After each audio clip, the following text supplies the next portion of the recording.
الحمد لله الذي هدانا لهذا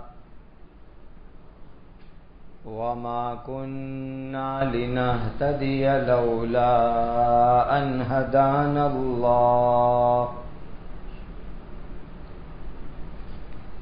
أشهد أن لا إله إلا الله وحده لا شريك له وأشهد أن سيدنا وشفيعنا ومولانا محمدا عبده ورسوله صلوات الله تبارك وتعالى عليه وعلى آله وأصحابه وذرياته وأهل بيته وأهل طاعته وبارك وسلم تسليما كثيرا كثيرا أما بعد فأعوذ بالله من الشيطان الرجيم بسم الله الرحمن الرحيم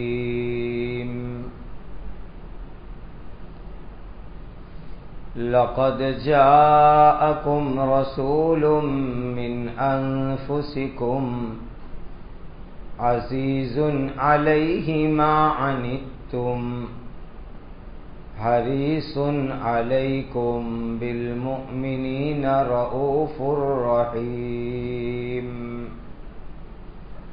فإن تولوا فقل حسبي الله لا إله إلا هو عليه توكلت وهو رب العرش العظيم صدق اللہ مولانا العظیم۔ اللہ کے آخری نبی حضرت محمد الرسول اللہ صلی اللہ علیہ وسلم کی مبارک زندگی کو ہم سن رہے ہیں۔ آپ کی امی جان کا نام حضرت آمنہ تھا۔ حضرت آمنہ فرماتی ہے کہ جب نبی کریم صلی اللہ علیہ وسلم میرے پیٹ میں آئے، یعنی ماں آمنہ کو حمل ہوا، تو مجھے خواب میں ایک خوشخبری سنائی گئی۔ خواب میں کسی نے خوشی کی خبر سنائی کہ اے آمنہ، تمہارے پیٹ کے اندر جو بچہ ہے وہ اس امت کا سردار بننے والا ہے۔ اب ظاہر ہے کہ ایک ماں کو اگر کوئی یہ خوشی کی خبر سناوے کہ تمہارے پیٹ کے اندر جو بچہ ہے وہ اس امت کا سردار بنے گا، تو ماں کو کتنی بڑی خوشی ہوگی۔ آگے خواب کے اندر ماں آمنہ کو یوں فرمایا کہ جب تمہارا بچہ پیدا ہو جاوے، یعنی محمد صلی اللہ علیہ وسلم پیدا ہو جاوے، تو تم اللہ سے ایک دعا کرنا۔ یہ دعا ماں آمنہ کو خواب میں بتلائی گئی۔ بہت اچھی دعا ہے۔ ہمارے گھروں میں عورتیں بہنیں یہ یاد کر لیں، جس کسی کے گھر میں بچہ ہوئے تو یہ دعا پڑھے، اعیذہ بالواحد من شر کل حاسد، چھوٹی سی دعا ہے۔ اعیذہ بالواحد، کہ یہ جو بچہ پیدا ہوتا ہے تو میں ایک اللہ سے حفاظت مانگتی ہوں، ایک اللہ میرے بچے کو حفاظت میں رکھے۔ من شر کل حاسد، جتنے لوگ بھی حسد کرنے والے ہیں ان حسد کرنے والوں کی شرارت اور تکلیف سے اللہ میرے بچے کی حفاظت فرماوے۔ یہ چھوٹی سی دعا ہے لیکن بہت کام کی دعا ہے۔ آج کل ہوتا یہ ہے کہ جب بچے پیدا ہوتے ہیں تو کچھ رشتہ دار، کچھ تعلق والے ایسے ہوتے ہیں کہ جن کو آپ کے گھر پر بچہ ہوا وہ اچھا نہیں لگتا ہے، ان کو جلن اور حسد ہوتی ہے۔ وہ یہ سوچتے ہیں کہ ان کے گھر بانجھ ہوتے تو اچھا ہوتا، اور اگر بچہ ہوئے تو معذور لولا لنگڑا ہوتا۔ ایسے جلنے والے بہت سارے رشتہ دار ہوتے ہیں۔ کچھ لوگ بدمعاشی کرتے ہیں کہ بچہ پیدا ہونے کے بعد نظر لگاتے ہیں اس کے اوپر۔ تو یہ چھوٹی سی دعا ہے، یہ دعا ہماری بہنوں کو یاد کر لینی چاہیے کہ بچہ پیدا ہوتے ہی فوراً یہ دعا پڑھ لے، اعیذہ بالواحد۔ ماں آمنہ کو یہ خواب میں دعا سکھائی گئی تھی کہ میں ایک اللہ کی حفاظت میں میرے بیٹے کو دیتے ہوں۔ من شر کل حاسد، ہر حسد کرنے والے، جلنے والے، ان کی شرارت، ان کی بدمعاشی، ان کی تکلیفوں سے اللہ میرے بچے کو سلامت رکھے۔ خواب میں یوں بھی کہا گیا تھا کہ آمنہ جب تیرا بچہ پیدا ہو جائے تو اس کا نام محمد رکھ دینا۔ یہ خواب میں خوشخبری سنا دی گئی تھی۔ روایتوں میں آتا ہے، ماں آمنہ فرماتی ہے کہ جب اللہ کے نبی میرے لاڈلے بیٹے محمد میرے پیٹ سے جب پیدا ہوئے تو ایک نور نکلا، ایسا نور نکلا کہ جس نور کی روشنی میں مشرق، مغرب، پشچم، پورو، پوری دنیا کے اندر ایک روشنی روشنی ہو گئی۔ عام طور پر ہمارے یہاں جب بچہ پیدا ہوتا ہے تو اس کے ساتھ گندگی نکلتی ہے، پھر اس خون کی گندگی کو صاف کر کے دفن کر دیتے ہیں۔ لیکن اللہ کی شان دیکھو، حضرت محمد مصطفیٰ صلی اللہ علیہ وسلم پیدا ہوئے تو ماں آمنہ کے پیٹ میں سے ایک نور نکلا، اور ایسا نور نکلا کہ پوری دنیا مشرق مغرب کے اندر وہ روشنی اور چمک اللہ نے پہنچا دی۔ آپ جب پیدا ہوئے تو دونوں ہاتھوں سے زمین کے اوپر سہارا لیا، ٹیک لگایا، اور کہتے ہیں کہ اللہ کے جتنے بھی نبی پیدا ہوئے، ہر نبی کی پیدائش کے وقت پر نبی کی ماؤں کو اللہ نور دکھلاتے تھے، ہر نبی کی پیدائش کے اوپر، کہ نبی جو ہدایت لے کر آتے ہیں وہ نور ہی نور اور روشنی ہی روشنی ہوتی ہے۔ تو کہا جتنے بھی نبی دنیا کے اندر پیدا ہوئے، ہر نبی کی ماں نے پیدائش کے وقت پر نور دیکھا. کتنی بڑی بات ہے. ایک عجیب حدیث سنو، روایت. مکہ میں ایک عورت رہتی تھی، فاطمہ بنت عبداللہ اس کا نام ہے. یہ عورت عجیب بات کہتی ہے کہ جس وقت حضرت محمد مصطفیٰ صلی اللہ علیہ وسلم پیدا ہو رہے تھے، جب آپ کی پیدائش کا وقت آیا تو کہا کہ کعبہ شریف کو میں نے دیکھا تو پورا کعبہ شریف نور نور سے چمک رہا تھا. کعبہ شریف کے اوپر نورانیت آ گئی تھی. ایسے بھی کعبہ پر نور ہوتا ہے.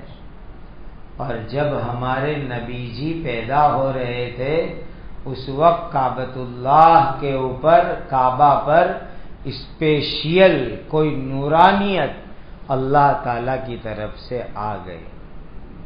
پھر فاطمہ کہتی ہے چونکہ حضور رات کے آخری وقت میں پیدا ہوئے تھے، صبح صادق کے وقت پیدا ہوئے تھے، تو یہ ماں فاطمہ کہتی ہے، حضرت فاطمہ، کہ ایک تو کعبہ کے اوپر نور ہو گیا، دوسری بات یہ ہوئی کہ آسمان کے اوپر جو ستارے ہیں، تارے ہیں، حضور کی پیدائش کے وقت پر یہ تارے نیچے آ گئے.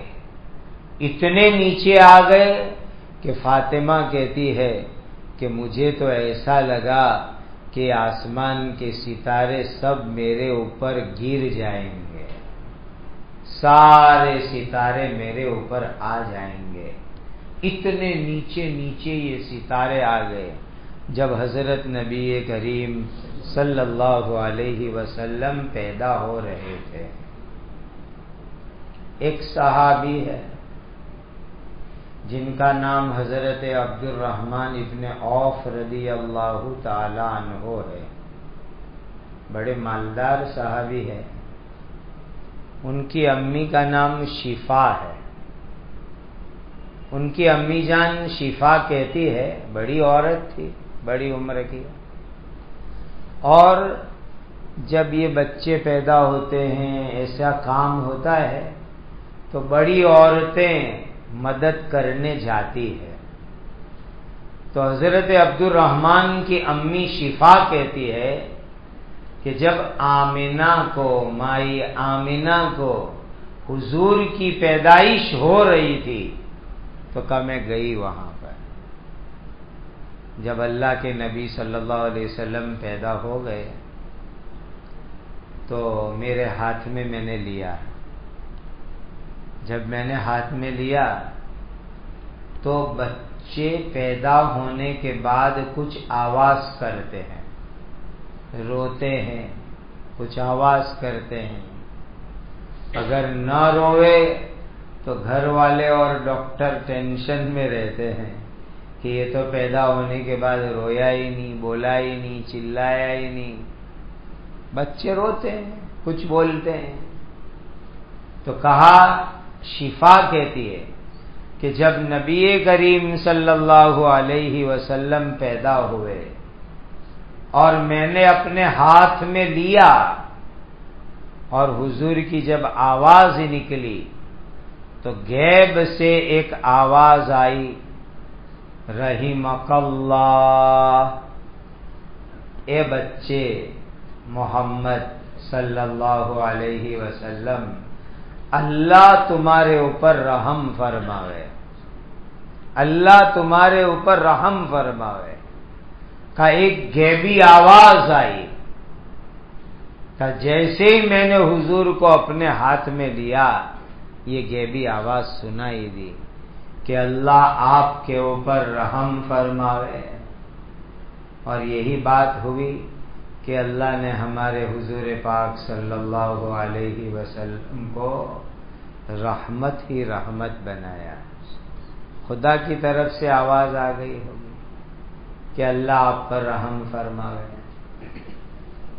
آپ نے پیچھے سنا کہ ماں حلیمہ کے یہاں نبی کریم صلی اللہ علیہ وسلم دودھ پینے کے لیے تشریف لے گئے تھے. ماں حلیمہ کے گھر دودھ پلانے کے لیے بھیجا. حضرت حلیمہ کہتی ہے بہت خیال رکھتی تھی حضور کا، کہیں جانے نہیں دیتی تھی، دور دور قریب قریب میں جانے دے. حضور کی ایک دودھ بہن تھی شیمہ نام کی. حضرت حلیمہ کی بکریاں چرتی تھی. ایک دن بالکل دوپہر کا وقت، سخت گرمی کا وقت، اور حضور کی دودھ بہن شیمہ اور حضور دونوں دھوپ کے وقت گھر سے نکلے اور نکل کر کے جو ہے جنگل میں جدھر بکریاں چر رہی تھی وہاں پہنچ گئے دونوں چھوٹے چھوٹے. اب ماں حلیمہ پریشان کہ میرا بیٹا محمد کہاں گیا، حضور کہاں چلے گئے. تو حلیمہ سخت گرمی کے اندر تلاش کرنے نکلی، ڈھونڈنے کے لیے نکلی. ڈھونڈتے ڈھونڈتے جہاں بکریاں تھی وہاں حضرت حلیمہ پہنچ گئی. تو حضرت حلیمہ نے جا کر پہلے اپنی بیٹی شیمہ کو ڈانٹا، وہ تھوڑی بڑی تھی. شیمہ، یہ محمد کو لے کر تو جنگل میں کہاں آ گئی اتنی گرمی کے وقت پر؟ گھر میں رہنا چاہیے. تو وہ شیمہ کیا جواب دیتی ہے ماں حلیمہ کو؟ ماں حلیمہ، بھلے اس وقت بہت سخت گرمی ہے، دھوپ ہے، لیکن میرے بھائی محمد کو ذرہ برابر بھی دھوپ لگتی نہیں ہے. حلیمہ نے پوچھا کیسے دھوپ نہیں لگتی؟ کہا بھیا محمد کو لے کر کے ہم دونوں نکلے گھر سے تو قدرتی ہمارے سر کے اوپر ایک کالا بادل آ گیا. ہم جہاں چلتے بادل بھی چلتا، ہم دونوں بھائی بہن رک جاتے تو بادل بھی رک جاتا، ہم بیٹھ جاتے بادل بھی رک جاتا. پورے آنے جانے کے اندر ہمارے بھائی کے اوپر، میرے اوپر ایک کالا کالا بادل رہا، جس کی وجہ سے سایہ اور ٹھنڈک رہی اور ذرہ برابر بھی دھوپ نہیں لگی. اچھا، ہمارے گھر میں بچے ہوتے ہیں تو اس کو گھیوارے میں سلاتے ہیں، جس میں بچے لوری کھاتے ہیں، جھولے کھاتے ہیں، چھوٹے بچوں کو سلا دیتے ہیں. تو ان کو جھولے جھلانا یہ بھی ایک کام ہے، اور گھر میں بڈھے لوگ ہوئے تو ان کو کام مل جاتا ہے کہ پوتے نواسوں کو کھیل لگاؤ. اچھا ٹائم پاس ملتا ہے، ان کو خدمت کا بھی موقع ملتا ہے، ان کا بھی ٹائم گزرتا ہے. آپ عجیب بات سنیے کہ جب ہمارے نبی جی چھوٹے تھے اور جھولے میں آپ کو سلانے کا نمبر تھا، جب جھولے میں سلایا جاتا تھا، اتنی چھوٹی عمر تھی، تو اللہ کے فرشتے آ کر کے حضور کا جھولا جھلایا کرتے تھے. کسی انسان کو جھولا ہلانے کی ضرورت نہیں پڑتی تھی، فرشتے آتے تھے اللہ کے یہاں سے اور وہ جھولا جھلاتے تھے. ہمارے یہاں بچوں میں ایک بات ہے کہ چھوٹے بچے ہوتے ہیں، پیشاب پاخانہ کر دیتے ہیں، اور پیشاب بچوں کو ہو جاتی ہے، ٹوائلٹ ہو جاتی ہے، تو اس کے لیے ان کو نیپی پہنانی پڑتی ہے. نیپی خراب ہو جائے تو بدلو، نیپی کا خرچہ، بدلتے رہنے کا کام، ایک کام ہے وہ بھی بڑا اسپیشل. لیکن سیرت کی پاکیزہ مبارک کتابوں میں لکھا ہے کہ حضرت نبی پاک صلی اللہ علیہ وسلم قدرتی طور پر کبھی آپ نے کپڑے کے اندر پیشاب اور پاخانہ نہیں کیا، کبھی نہیں، پیشاب بھی نہیں کیا، پاخانہ بھی نہیں کیا۔ ٹائم فکس تھا، صبح میں اور شام کو۔ جب ٹائم ہوتا تھا تو اس وقت پر ایک سائڈ پر بٹھا دیتے تھے، استنجا ہو گیا، بس ختم، کپڑے میں ہوتا ہی نہیں تھا۔ شام کو بھی جب ٹائم ہوتا تھا رکھ دیتے تھے ایک سائڈ پر، ضرورت کی جگہ پر، استنجا ہو جاتا تھا، بات ختم۔ کبھی کپڑے خراب نہیں ہوئے، کپڑے کے اندر کبھی پیشاب پاخانہ نہیں کیا حضرت نبی پاک صلی اللہ علیہ وسلم۔ ہمارے یہاں چھوٹے بچوں کو بچپن کے اندر ایسا ہوتا ہے کہ ان کا سطر چھپنے کی جگہ کھلی رہتی ہے، ایسے ہی بچے ننگے کھیلتے رہتے ہیں، گھومتے رہتے ہیں، اور ان کو چڈی نیپی وغیرہ پہناتے ہیں۔ حضرت نبی کریم صلی اللہ علیہ وسلم کا معاملہ یہ تھا کہ بچپن کے اندر بھی آپ کا سطر کھلا نہیں رہتا تھا، کبھی بھی آپ کا سطر کھل جاتا تو کہتے فرشتے آ کر کے فوراً ڈھانک دیتے تھے، فوراً چھپا دیا کرتے تھے۔ اتنا عجیب اللہ تعالی کا غیبی نظام تھا۔ حضرت نبی کریم صلی اللہ علیہ وسلم نبی بنائے جانے سے پہلے غلط کاموں سے قدرتی طور پر بچائے گئے تھے۔ جب آپ کے نبی ہونے کا اعلان نہیں ہوا تھا اس زمانے کے اندر بھی کبھی کوئی غلط کام نہیں ہوا۔ عرب کے اندر اس زمانے میں ایک گندا کلچر تھا، وہاں تو بت پرستی عام تھی عرب میں۔ کعبہ کے چاروں طرف بھی بہت سارے پتھر اور کانچ کے بت مورتیاں رکھی ہوئی تھی۔ یہ عربوں کا کلچر تھا، عربوں کا مذہب تھا۔ وہ لوگ مورتیوں کی پوجا کرتے تھے اور بکری، اونٹ وغیرہ جانور بتوں کے نام پر ذبح بھی کرتے تھے، کاٹتے بھی تھے، جس کو ہمارے یہاں بلی چڑھانا کہتے ہیں۔ بلی چڑھاؤ، بت کے نام پہ بکرا کاٹو، بت کے نام پہ جانور کاٹو، یہ بلی چڑھانے کا رواج تھا عربوں کے اندر۔ اب ظاہر بات ہے کہ جس جانور کو بت کے نام پہ چڑھایا، بت کے نام پہ ذبح کیا، وہ جانور حرام ہو جائے گا، اس کو کھا نہیں سکتے، گناہ ہو جائے گا۔ حضرت نبی کریم صلی اللہ علیہ وسلم نبوت کے اعلان سے پہلے بھی کبھی آپ نے بتوں کے اوپر چڑھایا ہوا جانور نہیں کھایا، اپنے آپ کو بچا کر کے رکھتے تھے۔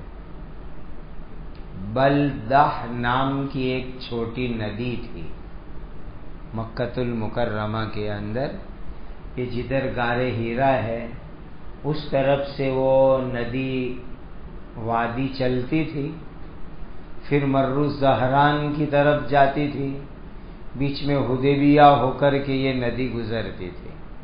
اور عرب کی ندیاں کیسی، بارش میں ندی، پھر پورا سال سوکھی، تو اس طرح کی وہ ندی تھی، بلدہ اس کا نام تھا۔ اب جہاں غار ہیرا ہے اس کے قریب بلدہ کے کنارے کے اوپر ایک مرتبہ کوئی دعوت کا پروگرام تھا۔ ایک آدمی جن کا نام ہے زید بن عمرو بن نفیل، یہ آدمی ایسے تھے کہ اسلام سے پہلے بھی لوگوں کو روکتے تھے کہ بھائی حرام جانور مت کھاؤ، بتوں کے نام پہ ذبح کر کے مت کھاؤ. بہت محنت کرتے تھے، عربوں کو سمجھاتے تھے اور سیدھی سیدھی باتیں سمجھاتے تھے کہ یہ بکری ہے، اونٹ ہے، جتنے بھی جانور ہے اس کو پیدا کرنے والے اللہ نے پیدا کیا. پھر یہ بکری کیا کھاتی ہے؟ گھاس کھاتی ہے. گھاس کیسے اگتی ہے؟ تو کہا بارش برسے گی تو گھاس اگے گی. تو کہا اللہ بارش برساتے ہیں، اللہ گھاس اگاتے ہیں.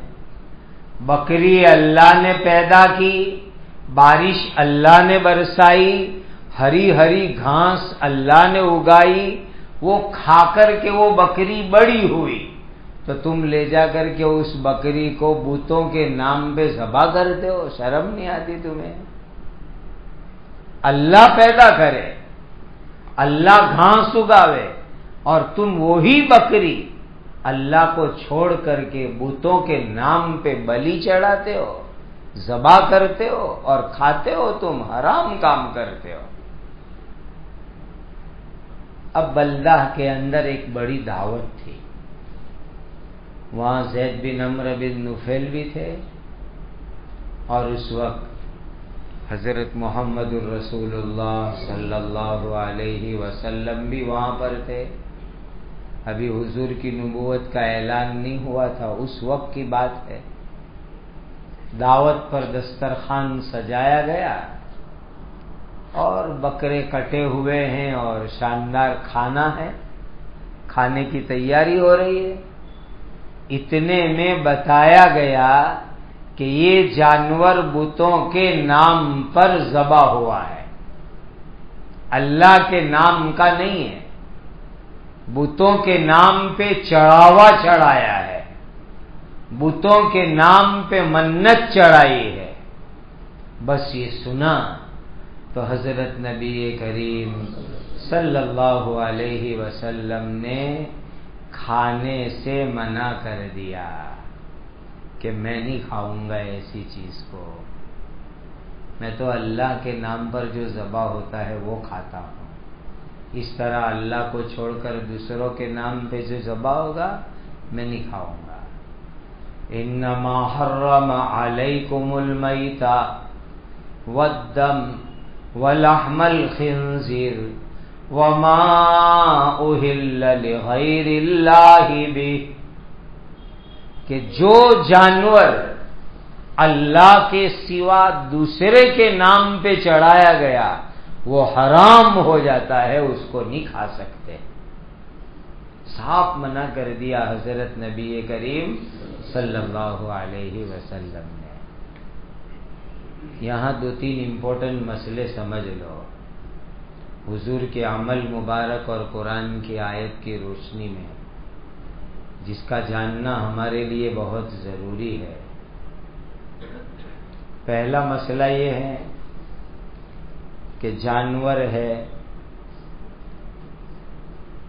اور کوئی چیز ہے کھانے کی پینے کی وغیرہ، اللہ کے سوا کسی دوسرے کو، کوئی بھی اللہ کے سوا، اس کو خوش کرنے کے لیے، اس سے اپنی مراد منت پوری کروانے کے لیے اللہ کے سوا کسی دوسرے کے نام پہ چڑھا دیا ہے. اور جانور کو ذبح کرتے وقت بھی اللہ کا نام نہیں لیا، کسی دوسرے کا نام لیا، کوئی کا بھی، تو وہ جانور حرام ہے، اس کو کھا نہیں سکتے. ایسی منت، ایسا چڑھاوا بھی نہیں کھا سکتے. دوسری بات کیا ہوتی ہے کہ ایک جانور ہے یا کوئی چیز ہے اللہ کے سوا کسی اور کے نام پہ چڑھایا، منت چڑھائی، اور ذبح کرتے وقت پر اللہ کا نام لے لے، بسم اللہ اللہ اکبر، لیکن اس کو چڑھاوا چڑھایا تھا اللہ کے سوا کسی اور کے نام پر، کسی کو خوش کرنے کے لیے، کسی سے مراد پوری کروانے، وہ بھی حرام ہے، وہ بھی نہیں کھا سکتے، اس کی بھی ہماری شریعت میں اجازت نہیں ہے۔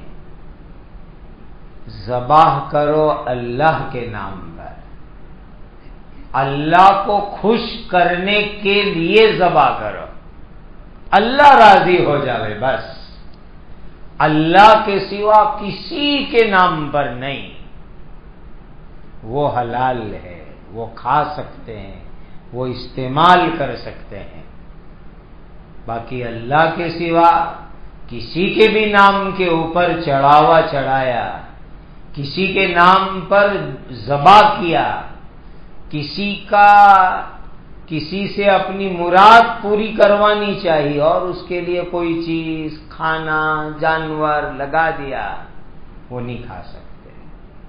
پیارے آقا حضرت محمد مصطفیٰ صلی اللہ علیہ وسلم کو جب پتہ چلا کہ یہ جانور جو کاٹے گئے ہیں یہ اللہ کے نام پر نہیں ہے، اللہ کے سوا دوسروں کے نام پر ہے، بتوں کے نام پر ہے، مورتیوں کے نام پر ہے، اور ان کو خوش کرنے کے لیے چڑھاوا چڑھایا ہے، نبی کریم صلی اللہ علیہ وسلم نے کھانا نہیں کھایا، دور ہو گئے وہاں سے، اور قرآن نے صاف اعلان کر دیا انما حرم علیکم المیتہ، جو جانور مر گیا وہ حرام ہے، اب نہیں کھا سکتے۔ انما حرم علیکم المیتۃ والدم، یہ خون ہوتا ہے نا، وہ خون جو بہتا خون ہوتا ہے وہ بھی حرام ہے، جانور ذبح کرتے ہیں تو خون نکلتا ہے بہتا ہوا، وہ بھی حرام ہے، وہ نہیں کھا سکتے۔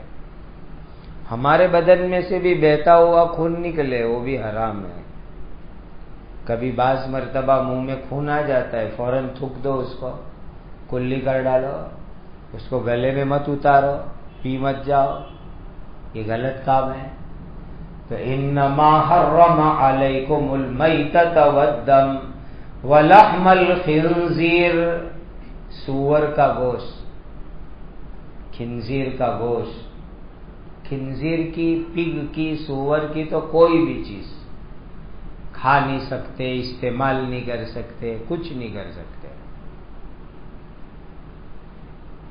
اور اس وقت کے اوپر سننے میں ایسا آ رہا ہے کہ بعض جگہ کے اوپر ہوٹل میں خنزیر کا گوشت ملتا ہے، پگ کے برگر ملتے ہیں، پگ کے پیزا ملتے ہیں، اب مسلمان بھی وہاں کھانے جاتے ہیں اور کہتے ہیں کہ ہم نے تو وہاں جا کے چکن پیزا کھایا، لیکن اندر ہوٹل میں تم کہاں دیکھنے گئے کہ جس توے کے اوپر، جس اوون کے اندر سور کے برگر فرائی کیے گئے وہیں پر چکن کے بھی فرائی کیے گئے، سیم توا ہے، سیم چبیٹھا ہے، سیم جو ہے اوون ہے، تو کیا ایک مسلمان کا دل اس کو پسند کرے گا؟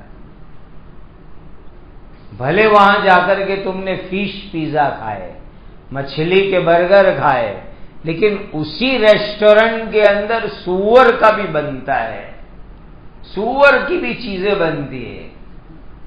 ایک مومن کا ایمان کبھی اس کی اجازت نہیں دے سکتا کہ وہاں جا کر کے کھاوے،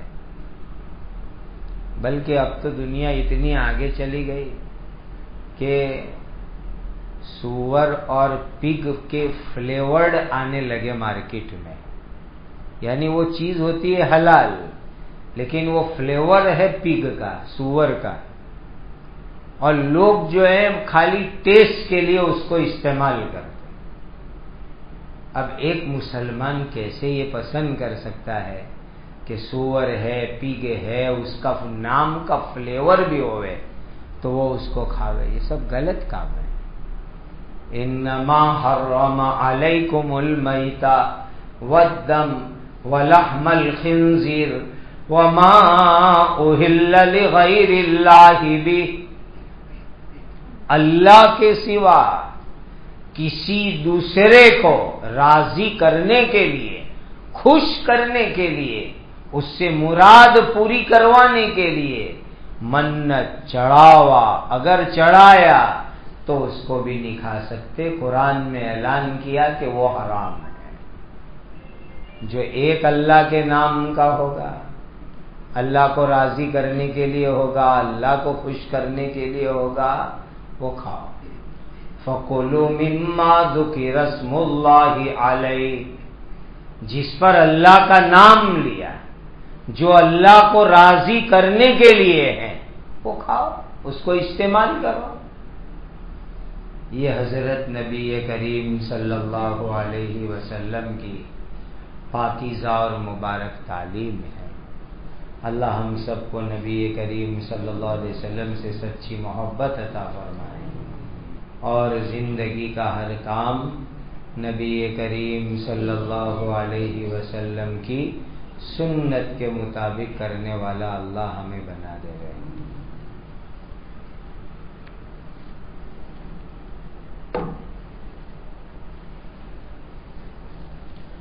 الحمد للہ رب العالمین، سبحان اللہ وبحمدہ، سبحان اللہ العظیم۔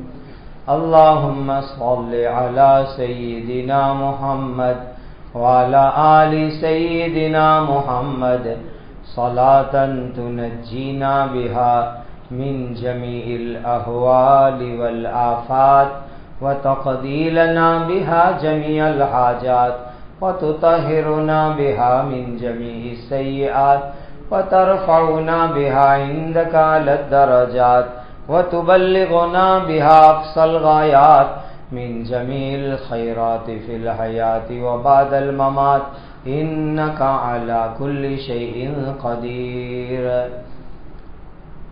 یا ذا الجلال والإکرام، یا ذا الجلال والإکرام، یا ذا الجلال والإکرام، یا ارحم الراحمین، یا ارحم الراحمین، یا ارحم الراحمین۔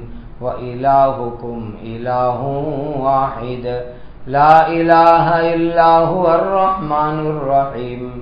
اللهم اغفر امت سیدنا محمد صلی اللہ علیہ وسلم، اللهم ارحم امت سیدنا محمد صلی اللہ علیہ وسلم، اللهم تجاوز عن امت سیدنا محمد صلی اللہ علیہ وسلم، اللهم اصلح شان امت سیدنا محمد صلی اللہ علیہ وسلم، اللهم اجبر امت سیدنا محمد صلی اللہ علیہ وسلم، اللهم انصر امت سیدنا محمد صلی اللہ علیہ وسلم، اللهم استر امت سیدنا محمد صلی اللہ علیہ وسلم، اللهم انا نسألك رضاك والجنة، اللهم انا نسألك رضاك والجنة، اللهم انا نسألك رضاك والجنة۔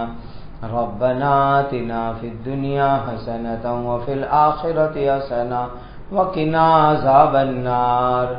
اے اللہ ہمارے گناہوں کو معاف فرما، اے اللہ زندگی کا ہر کام حضرت نبی کریم صلی اللہ علیہ وسلم کی سنت کے مطابق کرنے والا بنا دیجیے، تمام بیماروں کو شفا عطا فرما، جو جس مصیبت میں ہے اس کو نجات عطا فرما، محبوسین کو رہائی عطا فرما، اے اللہ امن و امان، عدل و انصاف کا ماحول قائم فرما، مظالم کا خاتمہ فرما، اے اللہ عافیت اور سلامتی عطا فرما، عمروں میں برکت عطا فرما، ہر طرح کے ظالموں اور ان کے ظلم سے، شریروں اور ان کی شرارتوں سے، فتنوں اور ان کے فتنوں سے، مکاروں اور ان کے مکر سے، حاسدوں اور ان کے حسد سے، دشمنوں اور ان کی دشمناوٹ سے، اے اللہ ابھی اور آئندہ ہم سب کی حفاظت فرما۔ اے اللہ جن پر جنات اور جادو کے اثرات ہیں ان کو بھی شفا عطا فرما۔ مقروضوں کے قرض اپنے کرم سے ادا کروا دیجئے۔ ہمیں دیانت، امانت، تقوی، اخلاص، للہیت عطا فرما۔ اے اللہ ہماری اولاد اور نسلوں کی اسلامی تعلیم اور تربیت فرما۔ جن کو جو تکلیف ہے اپنے کرم سے دور فرما۔ جو لوگ حج میں جانے کی ارادے کر رہے ہیں ان کے لیے آسانیاں فرما۔ حج مبرور، زیارت مقبول عطا فرما۔ پیارے آقا حضرت محمد مصطفیٰ صلی اللہ علیہ وسلم نے جتنی خیر مانگی ہمیں اور پوری امت کو عطا فرما۔ جن شرور سے پناہ چاہیے ہماری اور پوری امت کی حفاظت فرما۔ وصلی اللہ وسلم علی سیدنا محمد وعلی آلہ وصحبہ وعلی من تبعہم بإحسان الی یوم الدین۔ سبحان ربک رب العزت عما یصفون وسلام علی المرسلین والحمد للہ رب العالمین۔